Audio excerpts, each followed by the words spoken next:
How are you seeing other food writers and food creators earning income? We talk about blogging, that's one piece of Hmm. it, but can you speak to Yeah. some of the other ways that people can be thinking about income generation around food and food writing? Well, I think first of all, writing as a profession is Mm, not led by business people. mm. I mean, that is like the understatement of the year, right? I mean, people write because they have something to say and they want to be Yeah, creative. It's like painting, okay? sure. Yep. Um, and so that's where all the food writing stuff was for a long time. Hmm. There were some people who could manage to get a full time job, like restaurant critics, and Sure.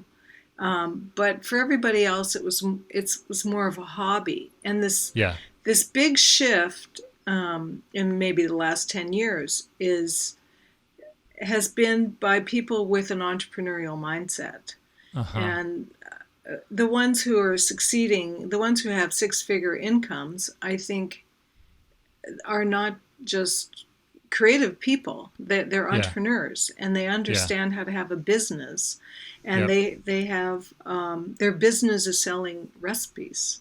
Uh-huh. Um, and I think bloggers actually have created this. I mean, they're not even called bloggers anymore. I mean, like you and Lindsay are not bloggers. You're Sure. Right. sort of internet entrepreneurs in the food Uh-huh. space, Yeah, I yeah, yeah. guess. Yeah. Yeah, totally. But blogging isn't the right word. Right. And Food Um, Blogger Pro isn't a great name for what we talk about, which is like yeah, something we've mentioned a few different times, but it reaches so far beyond just blogging. So exactly. yeah, tracking So with you. it's really it's a business, and Mm-hmm.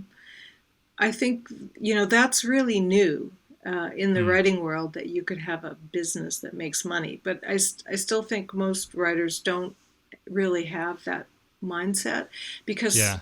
so much of food writing before was about writing for free, and even as bloggers you put all this free content on the internet. so Yeah. so the shift has been that people are still writing for free, but they figured out how to monetize it, Yes. Right. Yeah. which is Because it's like brilliant, right? you're publishing content. It's free, as it always was. The thing that has changed is the ability to create income around free content with ads or Yes, sponsored content or yes, affiliate or whatever because it might be. before it's a providence of almost entirely white women, because white Yep. women had the luxury of creating content either for free or for very little money.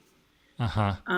And so that has been one of the shifts that's really interesting to me, is that the internet created a space now for different kinds of people Uh to huh. just kill it on Yes. Instagram, on the internet, like Yep. walks. I mean, and they're not married.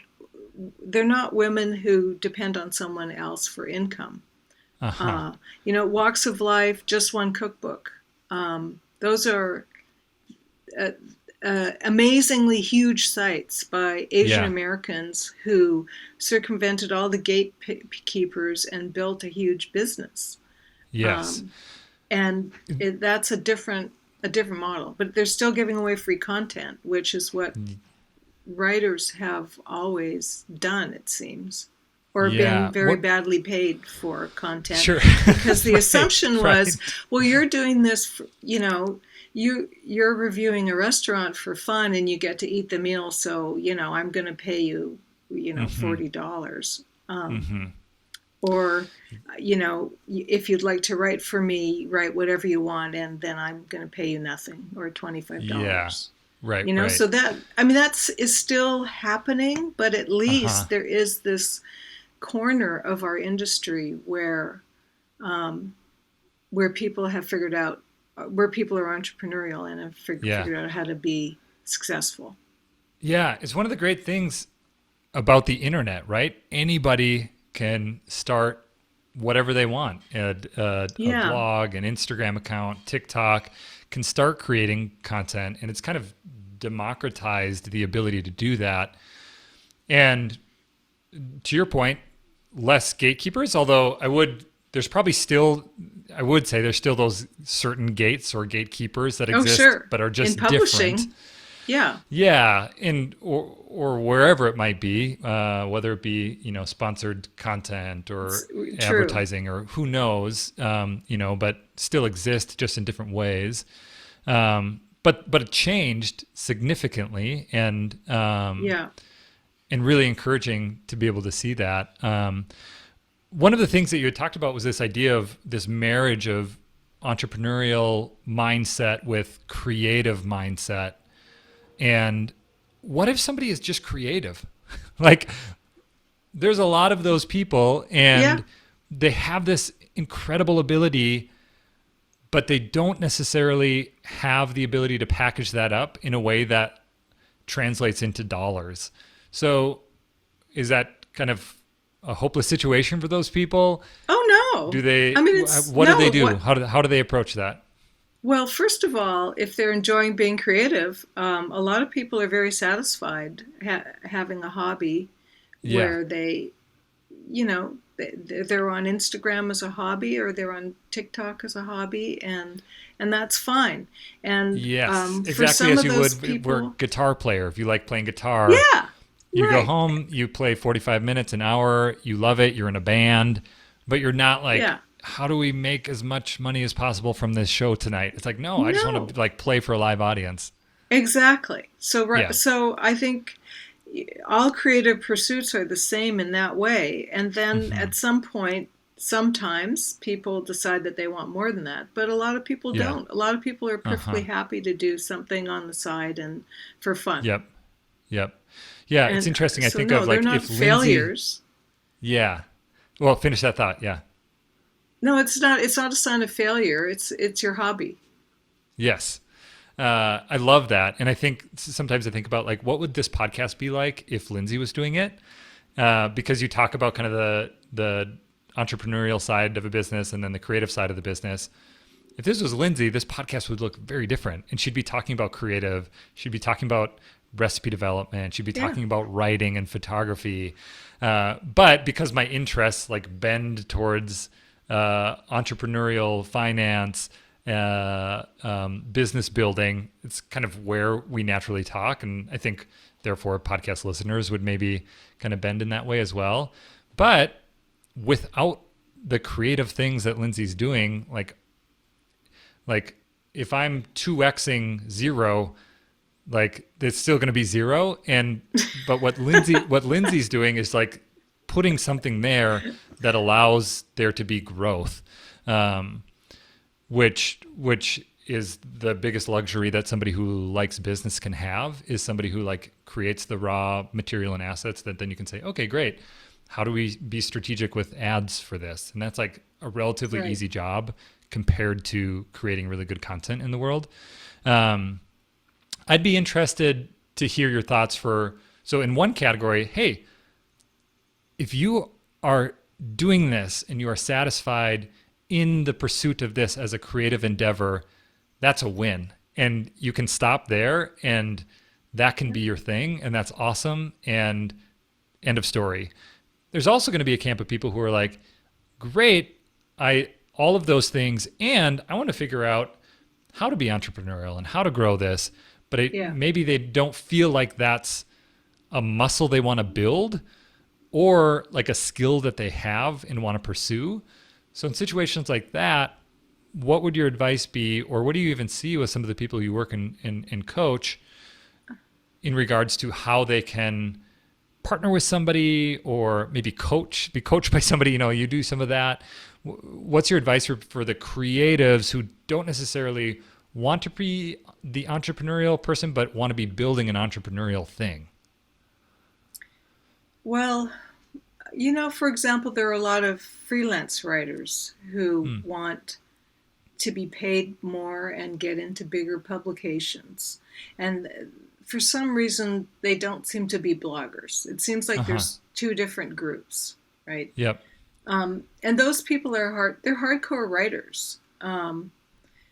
But it's still a side hustle for most of them because it's almost impossible to make a living full time Yeah. writing articles. Yeah.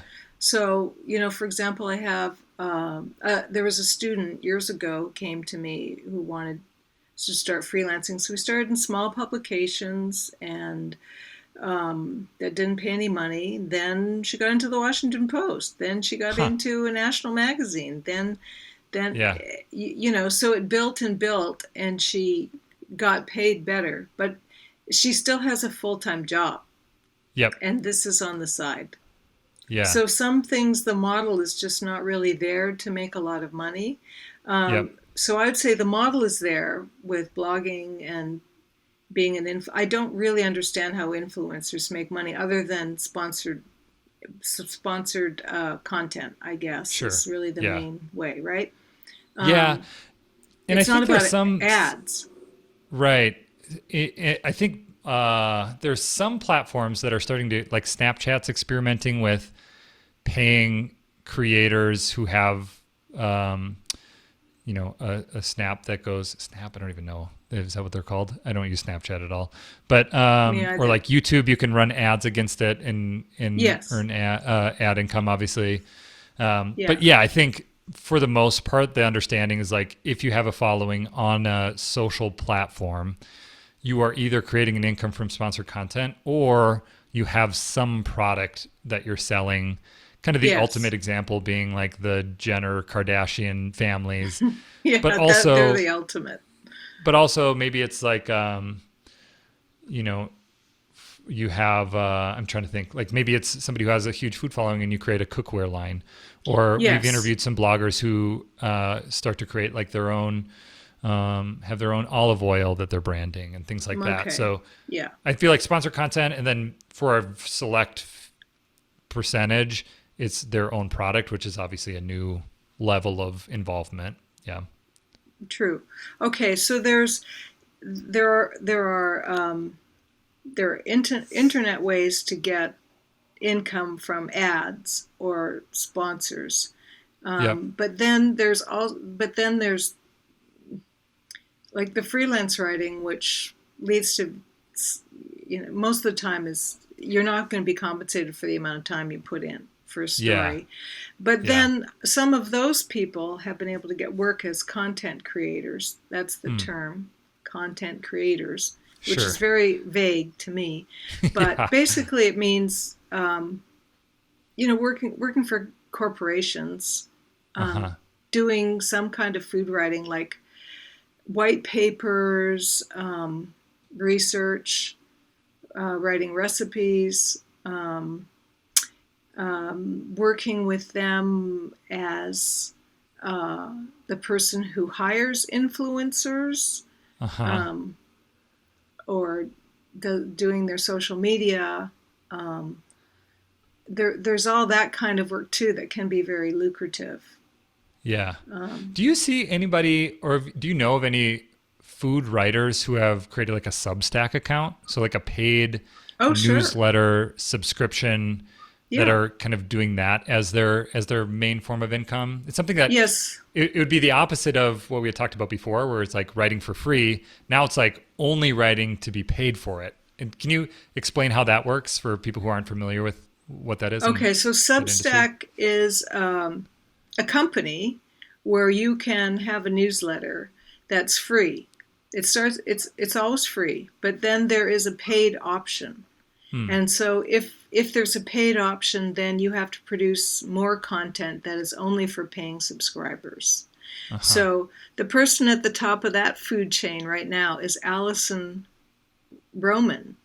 Remember Hmm. Allison Roman? She was Yeah.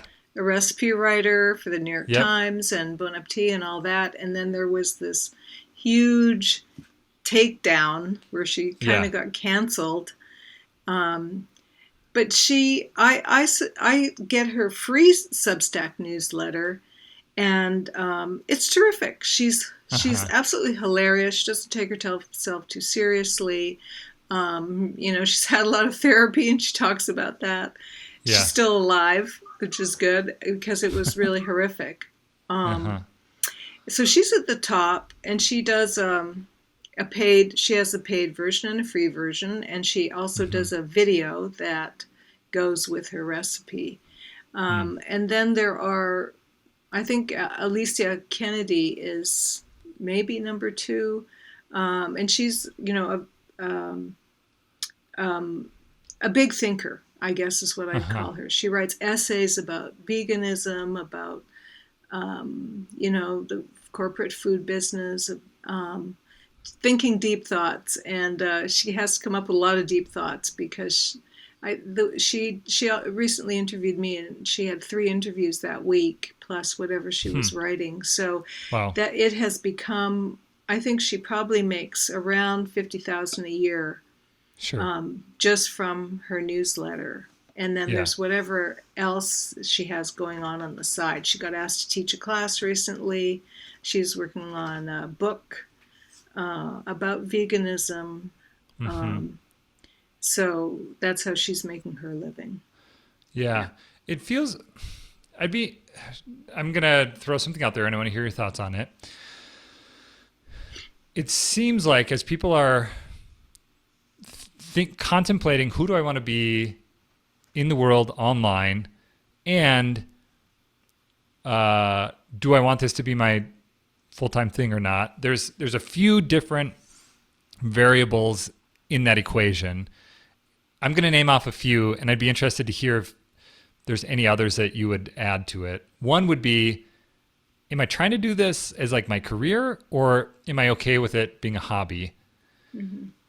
Another one would be, do I want to be the building a thing like Pinch of Yum? Do I want to be building a blog or a following?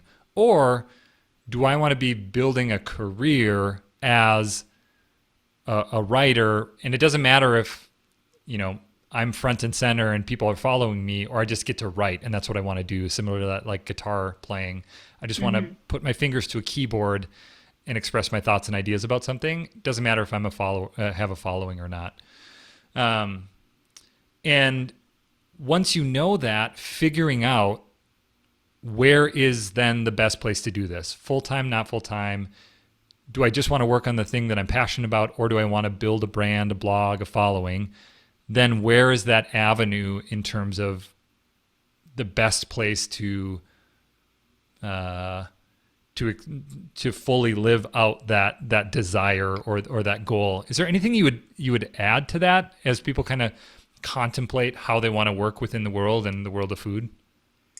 Well, I would say that you have tremendous privilege just to entertain those options. Yeah. Um, because, if you're a single mother, Uh-huh. um, you can think about all these things that you would like to do, but Yes. the bottom line is you have to bring in X amount of money while raising your child, Yes. and With you, almost no bandwidth or margin. yeah. And Yeah. I have worked with people in those situations Yeah.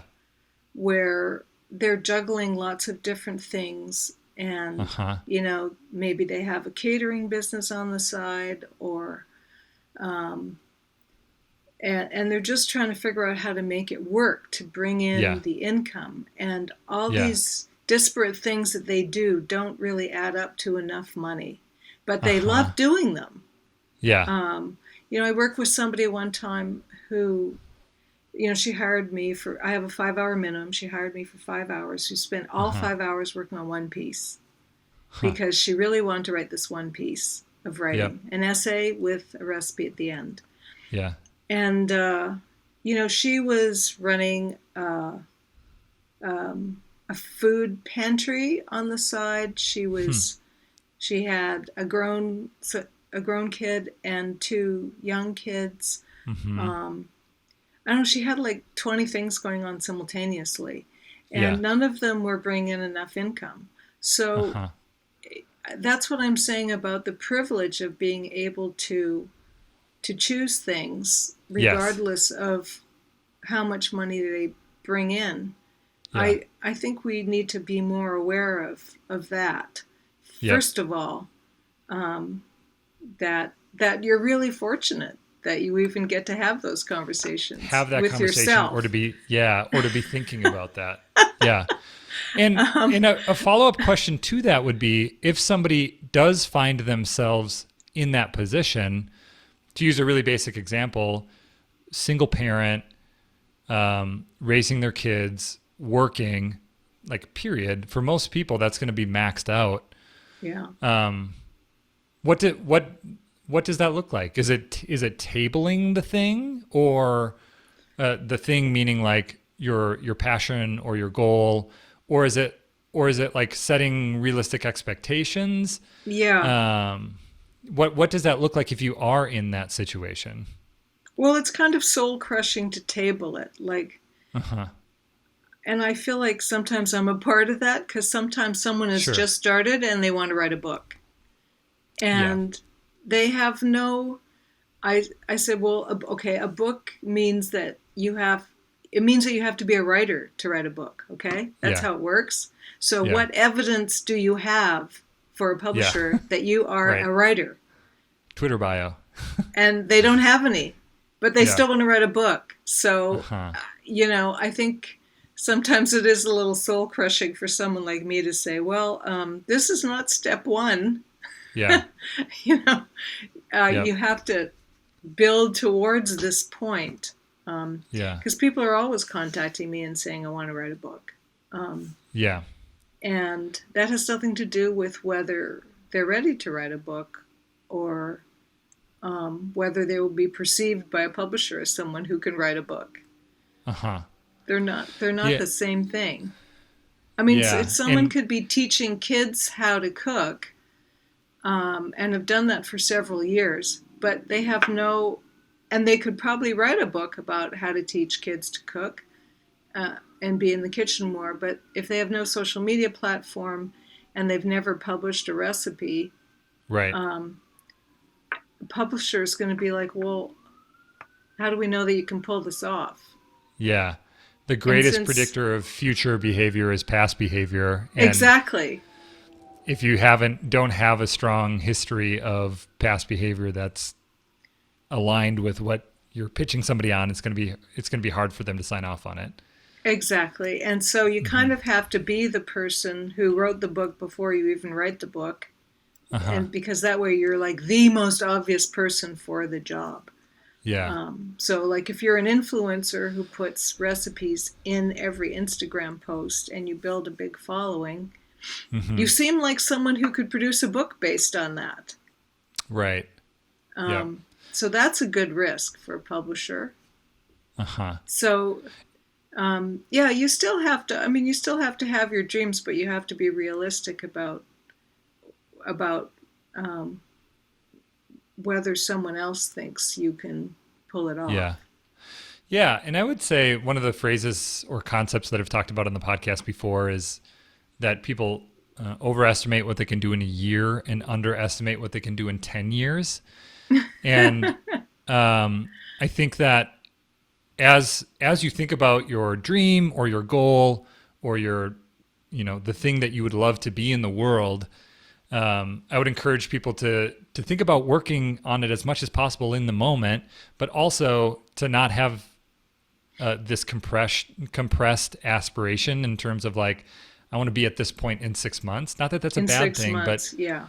But to your point about the reality of what margin looks like, and privilege around being able to daydream, like, what do I want to be in the world?